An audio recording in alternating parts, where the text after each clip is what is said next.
What is up, Packers fans? Welcome in to an all new episode of the Pack a Day podcast. I'm your host, Andy Herman. You can follow me on Twitter at Andy Herman NFL. You can find me, of course, 365 days a year right here on the Pack a Day podcast, wherever you get your favorite podcasts.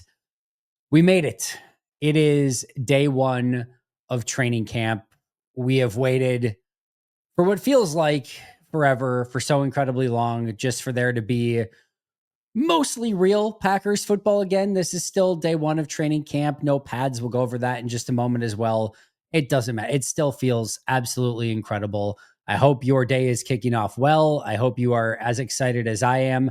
Of course, I'll be out there at training camp, tweeting away, getting those Twitter fingers fired up for my 7th year covering the team, which feels absolutely crazy to say at this point. But yeah, it's going to be an epic day out at 1265, or I guess at the Don Hudson Center and Nitschke Field and all of that, whatever, you get my point.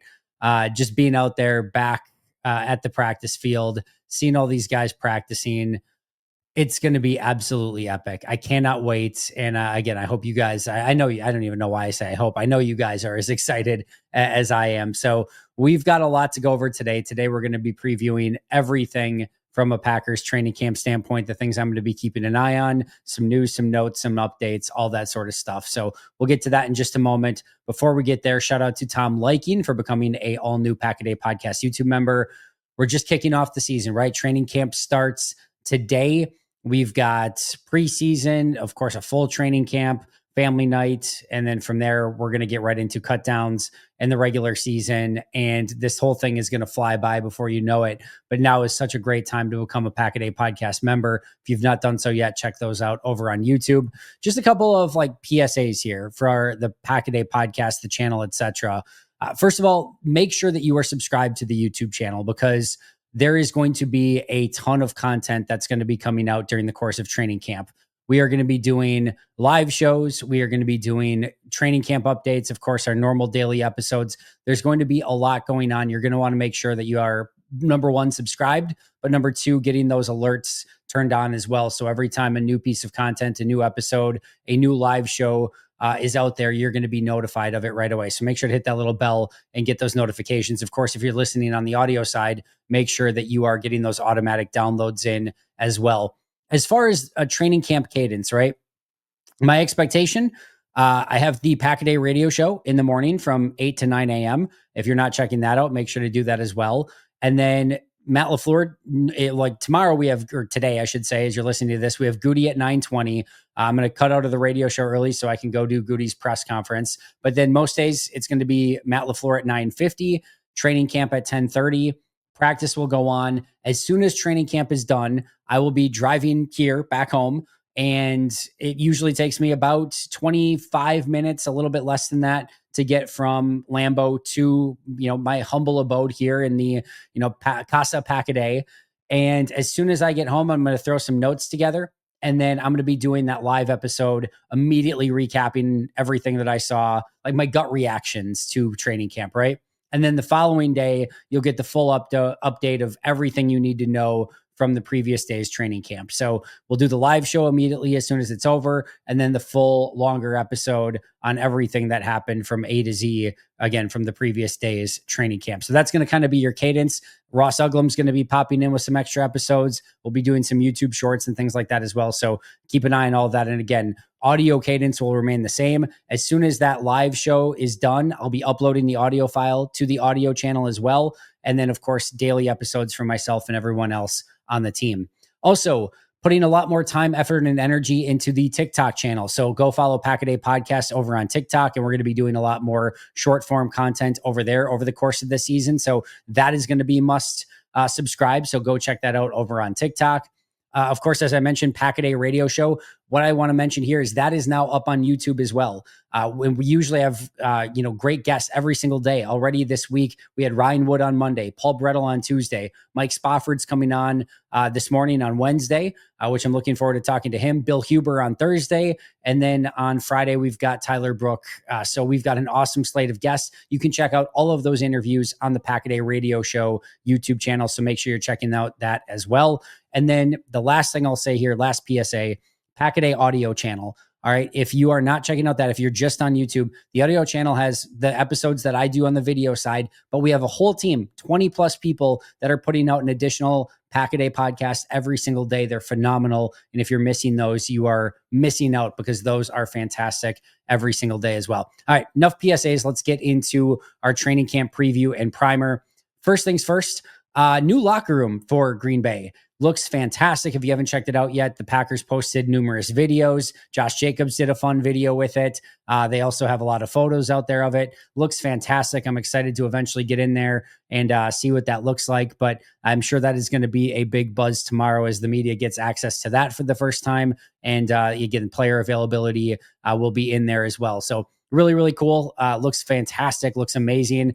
Looks like it is modern and has all the greatest technology in it, but also looks crisp, clean, and still has that Packers tradition feel to it as well. So I love every aspect of it. I think they did a great job of that. Packers also made a transaction on Tuesday. They have a new kicker. This was expected. We talked about this the other day with Justice Mosqueda. We knew one of those spots was going to go to a kicker. It was reported, I believe, I want to say it was by Tom Silverstein, but don't quote me on that, that they did not want just Brandon McManus doing all the kicking.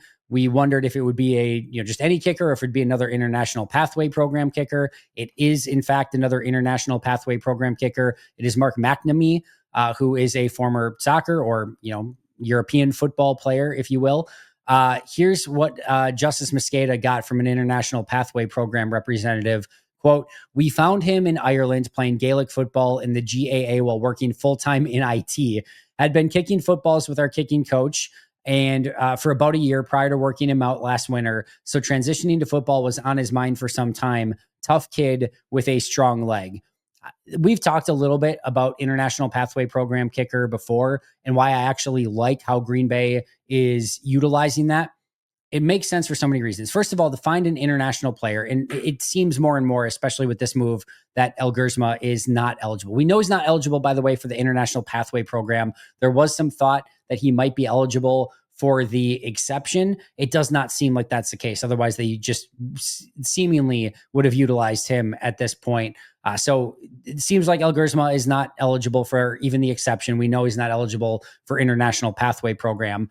But to get in an international pathway program player, use that international exception, and to actually have that eventually amount into something is a really difficult bridge to cross. For some of these international players who have just not played high-level professional football, to get them like a Kenneth Odumegwu, right? To get them to the point where they're actually ready to play in games is just a really difficult transition and a journey. And how much time, effort, and energy do you want to spend putting in years into that development to maybe get a practice squad level player, right? And the odds that somebody jumps up and, pulls the Jordan Mailata, quite frankly, which is still one of the more incredible stories in the NFL, it just is rare. It's hard.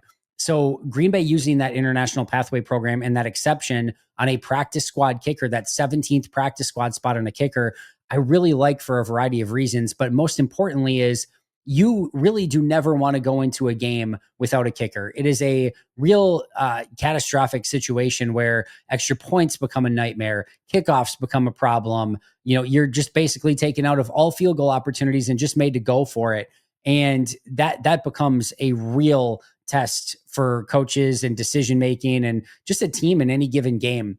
And sometimes a kicker, just like any other player, could come down with an illness the day before, could come up lame the day before. We've seen these issues happen in the NFL. So keeping a kicker on the international pathway program as like a bonus type player that in case of emergency, McManus the day before, again, has some sort of issue, injury, ailment, whatever it might be. And there's concern as to whether or not he might be able to kick the next day.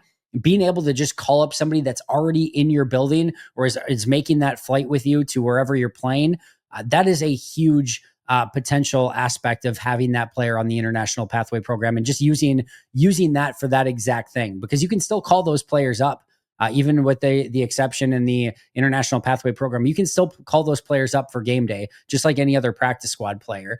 And if you all of a sudden need a kicker, I mean, imagine the benefit of actually having that there, because if you don't have one, it's really difficult to get one in the day of and then sign them and get all that paperwork done. And then it really makes it difficult. Plus you potentially, have to waive somebody else to get. just it's a logistical nightmare. So having that player on the roster already that can come in and at least give you a kicker, I'm not saying it's one that you want to rely on for big kicks or anything like that, but it does give you that versatility the weekend of games if your kicker does have a emergency type situation. So Mark McNamee, your new kicker and international pathway program player. Meanwhile, the other news and notes, Jordan Love came in at number 68 on the NFL's top 100 list. Do with that what you will. We don't need to dive into it too much. I think it's an appropriately ranked rating for Jordan Love coming off last season. What I will say is if he's healthy this year, I will be stunned if he's not back in the top. I would even say, what was he, 38 last year, somewhere in that range, 34?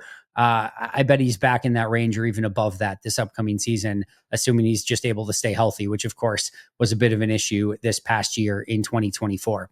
All right, enough about all of that. Day one of Packers training camp. Again, the cadence for day one, Goody is talking at 9:20. Matt LaFleur is talking at 9:50. Camp is at 10:30. Now, if you're wondering, well, how long is day one going to last? Last year, day one of Packers training camp lasted 1 hour and 27 minutes. So just under an hour and a half. There were no live periods. Of course, there's not going to be any tackling. They're not going to be in pads.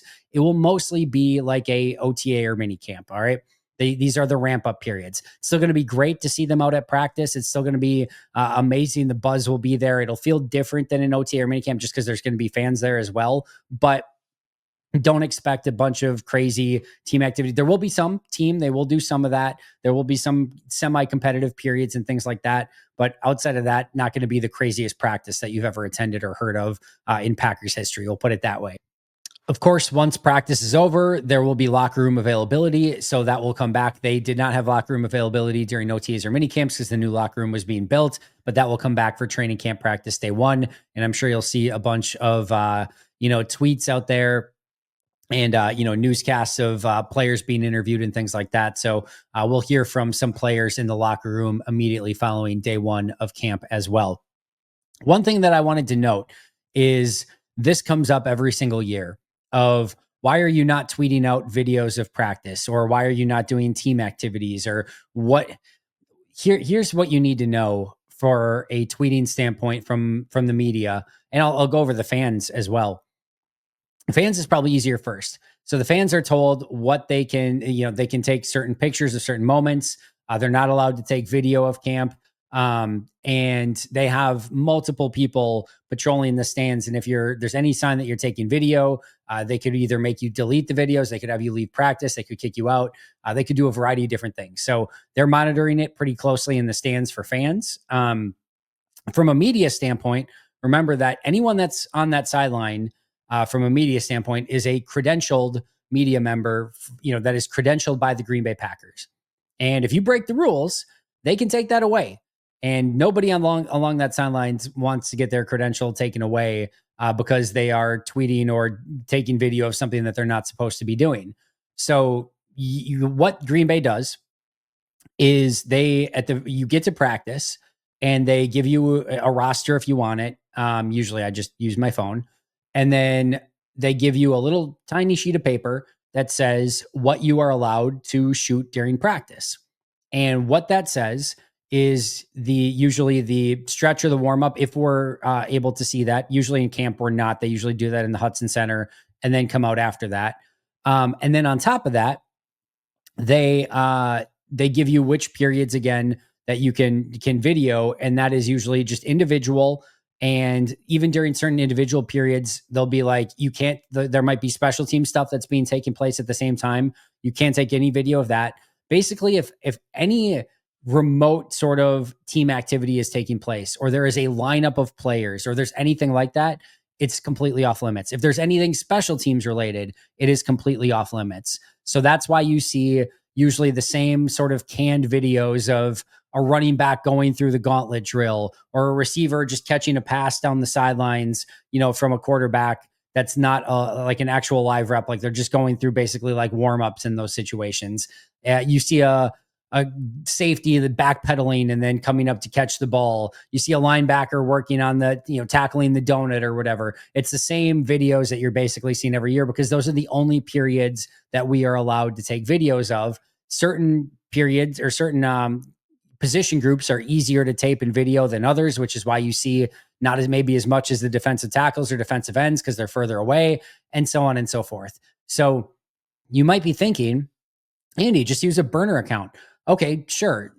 That, if you wanted to post something, maybe that would work. But they also have PR, monitoring the sidelines and making sure that nobody's doing anything. And again, nobody's going to risk, losing it to take a practice video or anything like that.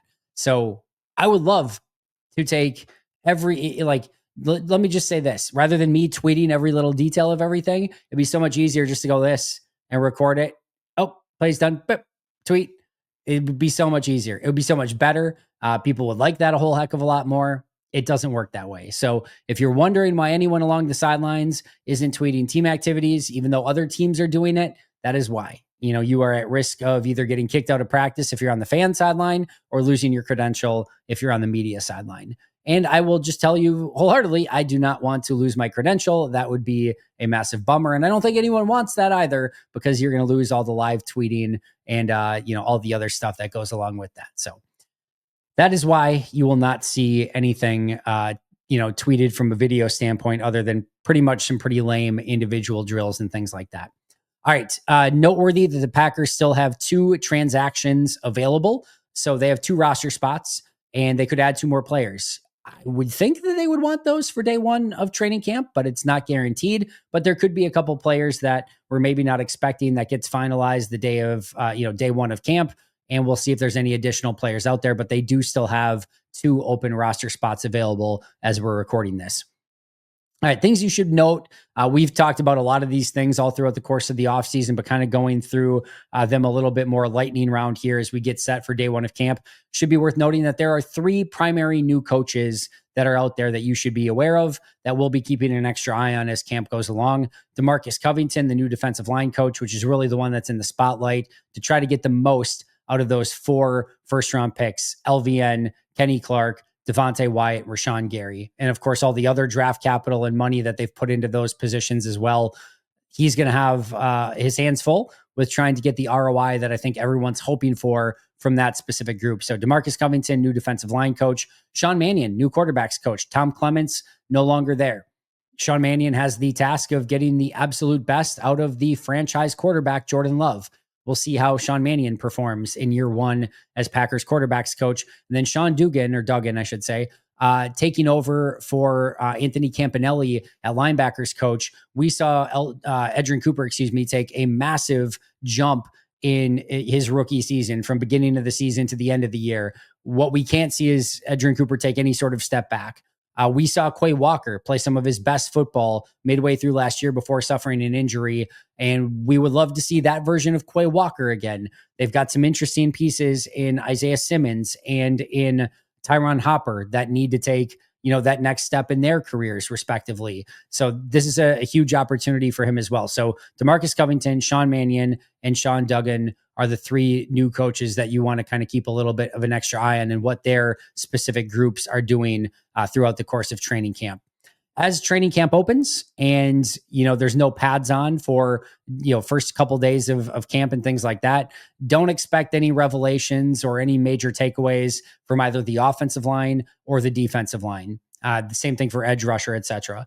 So when pads are not on, it's not real up front. It's patty cake. There's rules of engagement. You can't bull rush. You can't do so. Just know that it's like OTAs and mini camps where you're not going to get a lot of takeaways until the pads come on. Once the pads come on, all right, then we start getting into a lot more fun stuff and you can start gauging the offensive line and defensive line a little bit better. So until that happens, don't expect a lot of updates on what Aaron Banks looks like or if that defensive line looks a lot better.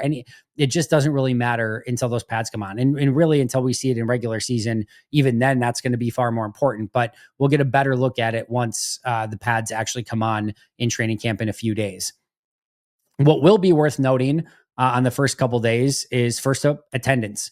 We know who's on the physically unable to perform list to start. We know who's on the non-football injury list to start.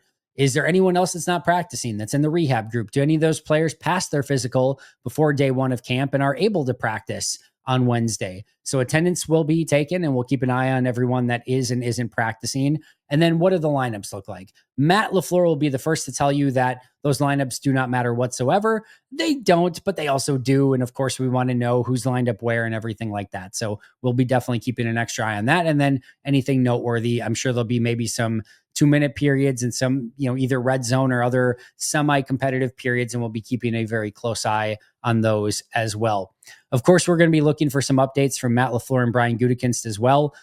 Quay Walker and Elton Jenkins, probably the two big things that we need to find some stuff out about in some real way. To a lesser extent, maybe John Williams, which has been sort of an interesting journey for him.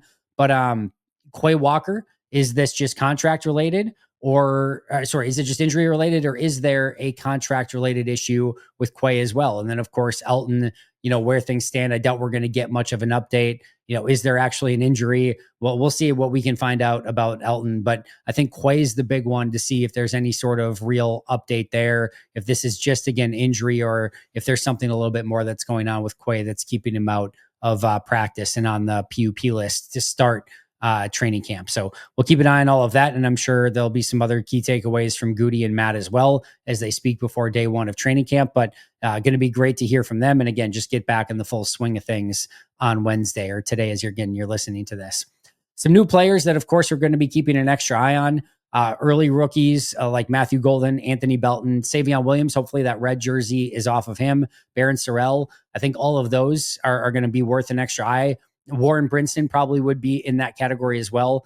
Unfortunately, you've got Colin Oliver, Micah Robinson, John Williams, those three rookies who are on, injured lists, and looks like they're not going to practice to start things off, but we'll definitely be keeping an eye on how those rookies progress throughout the course of training camp. Then of course, the veterans as well. Aaron Banks, Nate Hobbs, McCole Hardman, Isaiah Simmons. We'll see if they pick up any other veterans. Again, they have those 2 roster spots still available, but those are going to be some key new faces that I'm sure everyone's going to be keeping an extra eye on throughout the course of training camp, but of course, especially on those first few days as well.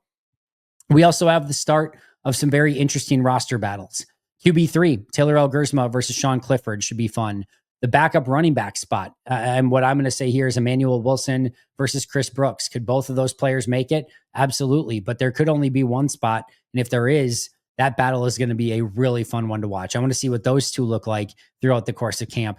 Ben Sims versus John Fitzpatrick. Not the sexiest matchup, not one that you're probably, dying to get a ton of updates on. But that number 3 tight end spot is wide open and up for grabs. I'd put Messiah Swinson in that conversation as well. That feels like one that legitimately is there for the taking for anybody that's on that tight end depth chart. We know Kraft is going to make it. We know Musgrave is going to make it. That next spot, the world is everyone's oyster at that spot. And whoever wants to go up and grab it can definitely grab it. And we'll see if any of those guys step up in a significant way.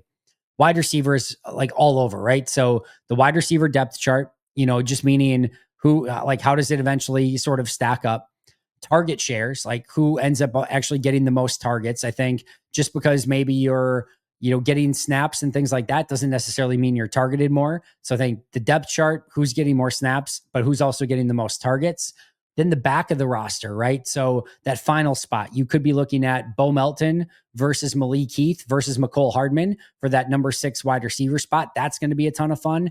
And then even just like practice squad, right? Julian Hicks is a fun player. Cornelius Johnson's a fun player. Sam Brown Jr. They just added another wide receiver. So I think even those practice squad spots at wide receiver are going to be highly contested. And of course, if Malik Heath or, Bo Melton don't make it, do you bring them back on the practice squad? So this wide receiver room, there is competition all over the freaking place. Of course, the Rasheed Walker, Sean Ryan, Jordan Morgan battle, who starts at left tackle, who starts at right guard, and then do 2 other players get in that conversation? Does Jacob Monk get in the conversation? Even if Jenkins comes back at center, can Monk get in that battle at right guard? Anthony Belton, can he get in the battle either at left tackle or at right guard? I think those are really interesting conversations. Offensive line spots 8 through 10. Maybe they only keep 9, maybe they keep 10. But, after your first 7, which feels pretty locked in at the moment in some, roundabout way, you've got spots 8, 9, and 10 where you've got Travis Glover and Kadeem Telfort and John Williams eventually, Donovan Jennings. And we can go on, but there's going to be a lot of competition for those spots as well. Jacob Monk. That seems like another one who probably is at minimum number 8. But again, these are going to be very competitive situations along the offensive line, and especially for those final 3 spots. I might be in the minority here. I still believe it. I think there's a potential Brenton Cox versus Kingsley Enagbare battle for potentially 1 spot. If Gary and LVN are your starters, Barron Sorrell and Colin Oliver just make it by being draft picks, and you only want to keep 5 defensive ends, well, hello, you've got a battle between Kingsley Enagbare and Brenton Cox at that standpoint. Could they keep both? Absolutely. Could there be injuries that dictate other things? Absolutely. But if they do only keep 5 and everyone's healthy, you're probably looking at Brenton Cox versus Kingsley Enagbare for that final spot. Linebackers 3 through 6. So we know Quay Walker. We know Edgerrin Cooper. Like, those are going to be the 2 linebackers that play a ton.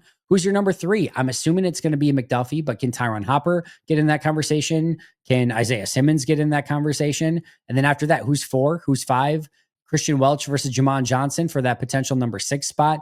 There's a lot of fun competition at linebacker. That's also worth keeping an eye on. Cornerbacks. We know the top 3, right? Nixon, Hobbs, and Valentine. And then, of course, you've got Bullard being able to help out in the slot as well. But after that, those corner spots 4 through 6, again, totally up for grabs. Kalen King, Kamal Haddon, Micah Robinson once he gets back healthy. Does Gregory Jr. or one of these other corners, Tyron Herring, can those guys get in the conversation? So those feel totally up for grabs. And not only that, but Green Bay needs a Kamal Haddon or a Kalen King or a Micah Robinson, one of those guys, to really step up and be available. If a corner goes down, they're going to need, they're clearly going to need at least one of those guys to step up throughout the course of the season. There's going to be injuries. So those specific battles feel extremely important throughout the course of this training camp. And then, safety, Kitano Ladapo versus Zane Anderson is probably an interesting battle, not for a roster spot, but who's kind of that number 4 safety. Is there a Bullard versus Evan Williams battle, or does it just go to Evan Williams by default? Can Omar Brown get in that conversation? There's some really fun and interesting battles there as well. So roster battles all across the depth chart, all throughout the position groups. It's going to be, I think, really fun to kind of keep an eye on all of those all throughout the course of camp. And again, starting today with day 1.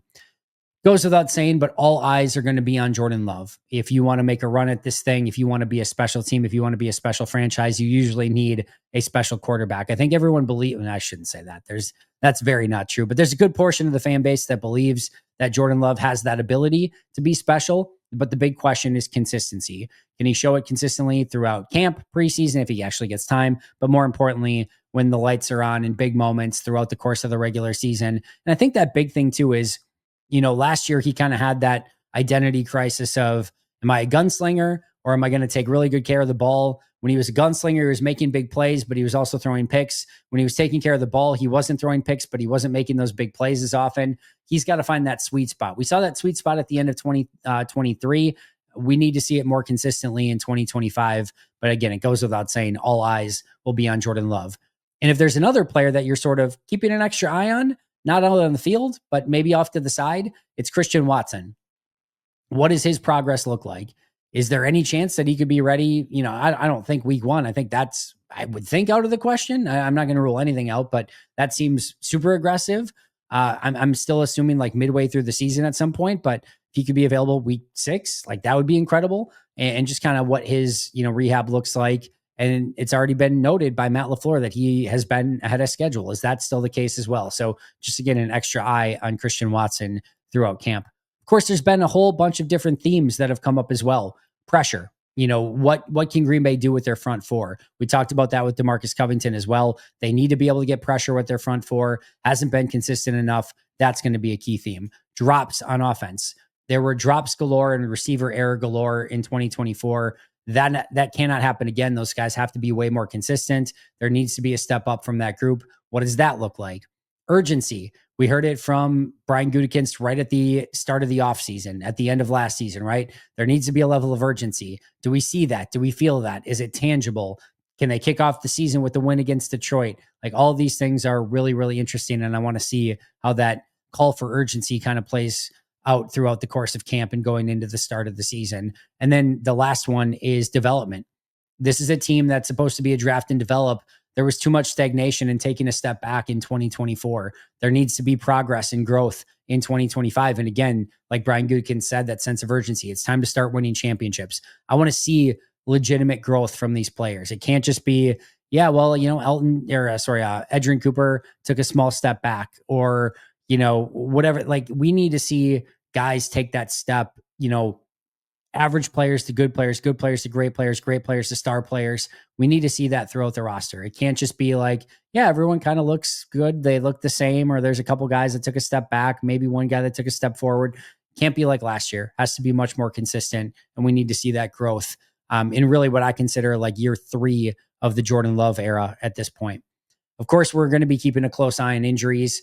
You're just praying and hoping that you can get through camp and preseason with as few injuries as possible.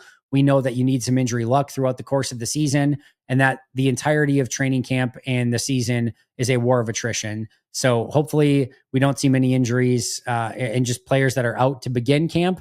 And then hopefully we don't see those injuries throughout the course of training camp, preseason, the regular season, or beyond. Just turn the injury slider off. That'd be great. But of course, we'll be monitoring that as well. I always say, pause and take a moment.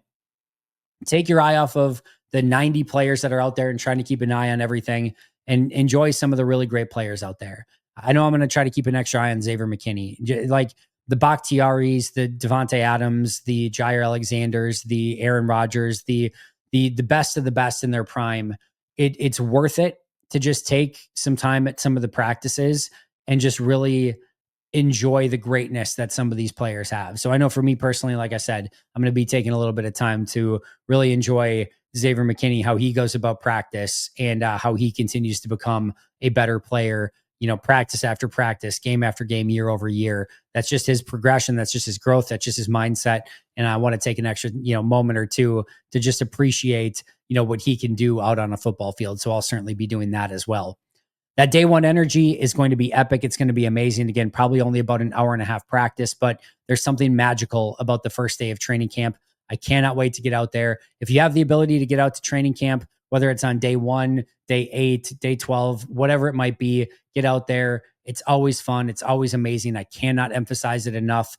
Get there early so you can get a good seat. Bring water, bring sunscreen. Cannot stress those things enough as well. And definitely get out there, support the Packers, and just enjoy your time out there. Even if you're not I'm assuming if you're here, you're a Packers fan, right? But like, even if you're not a Packers fan, just going out and seeing NFL football players go out and practice and get better, and it's a spectacle to watch. So if you got the opportunity to do so, definitely take the time and get out there and enjoy training camp, because like I said, it's a rite of passage this time of year. It's incredible to get out there and watch these guys perform, and it's something I certainly enjoy every single time in July and August. It's a beautiful thing, and I'm so excited to be out there for day one.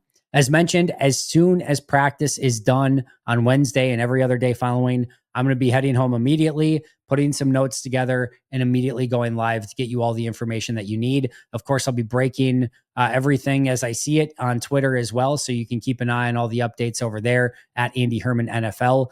Make sure you're, again, following the Pack-A-Day podcast, making sure that those notifications are on, making sure that you are getting those downloads on the audio podcast, because there's going to be a ton of content coming your way in the very, very, very near future. Day one is upon us. Enjoy the hell out of it. I, for one, cannot wait. I know you guys can't wait either. I'm so excited to talk to you guys right around 1 p.m. Central Time, breaking down everything that happened on day one. I will see you guys there. Enjoy the day. Shout out to our All-Pro and Hall of Fame members: Most Hated Minnesotan, PJ Wynn, John Wild, Brandon Paletta, Boom Handle, Donald Lee, Lori Lord, Baby QB, David McCluskey, Donald Decker, Alex Wong, Peter Rataka, Jay Zimmerman, B. Brown, Puerto Rican Packer, Dan Gassford, Dylan Pat Scott, SoCal Pack, Chris Rager, Izzy Roberts, Ian Ewing, Carlo Delgado, Willie Winklestinkle, Jen Wright, The Gable Storm, Matt Geiger, Pack Attack Cast, Chris Weish, and Griff Henblee. I'll see you guys soon, but until next time, and as always, go Pack Go.